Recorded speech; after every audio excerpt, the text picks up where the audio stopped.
Good morning, everybody. Welcome back to another edition of the North Shore Eye Health and Wellness video blog, Eye Openers.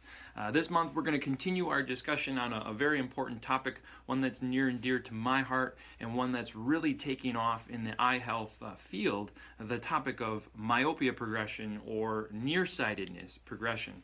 Last month, we chatted briefly on how we're seeing nearsightedness, needing glasses to see in the distance, happened much earlier.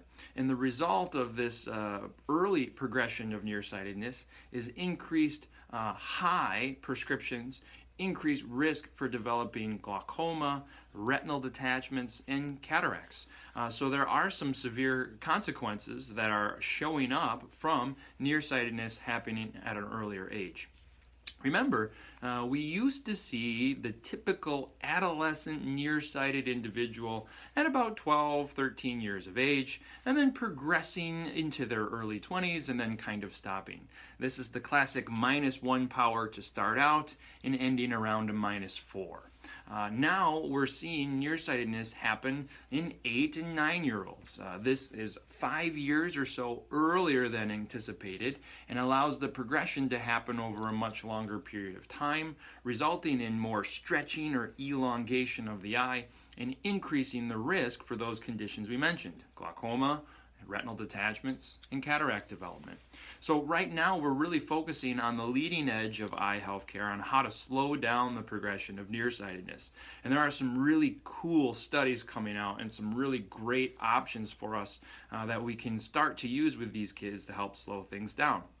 We mentioned briefly last month that there are some lifestyle things that we want to do as well, and I'll reiterate them right now.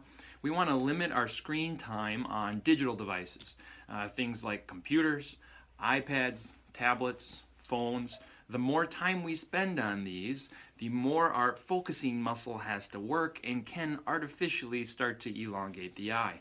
The other thing we want to do is encourage our children to get outside, get out of the house, play outside.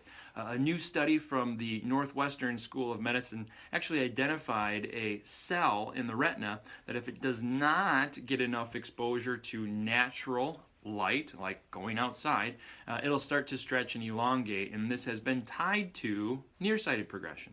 So certainly during the summer months when kids are home from school, get them outside, go play outside, and we know that that will help keep their eyes from progressing as rapidly.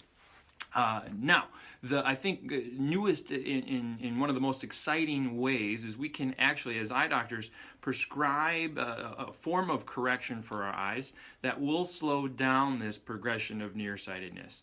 And in our office, we use a process called Corneal Refractive Therapy, or CRT.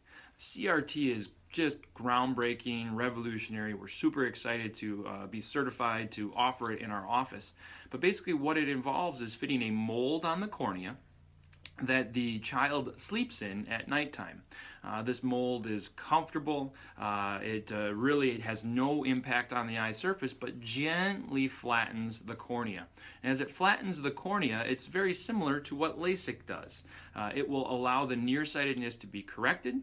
In the morning when the child wakes up, they take the mold off of their eye, and they go throughout the day without glasses, without contacts, and they see a perfect 20/20. Every night, they put the mold back on and sleep in the mold. As they do this, every morning when they wake up and remove their mold, their vision will be excellent. This continues throughout the adolescent period while that eye can be stretching out and slows down the progression of nearsightedness by about a half step to a full step. All of the most recent studies are demonstrating consistently that this cuts the nearsighted development by a half step to a full step.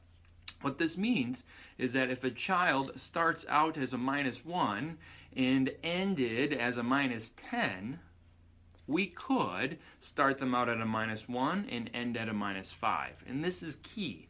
We know as nearsightedness gets higher in numbers, greater than a -4, 5, or 6, that the risk for those retinal complications and optic nerve damage goes higher. Myself, I'm a -650. I really wish I would have had this available to me as a young child, because now I would be much better off if I was a -3. So next month we're going to plan on talking about the ideal candidate for CRT. Give you a quick little hint, it's basically any child who's starting to develop nearsightedness. So we'll chat much more about this next month, but I wanted to introduce the topic to you. We're really excited to offer this technology at our clinic, and we look forward to working with you guys and your kids to keep them healthy and keep that nearsightedness to a minimum. Thanks for watching, and we'll talk to you next month.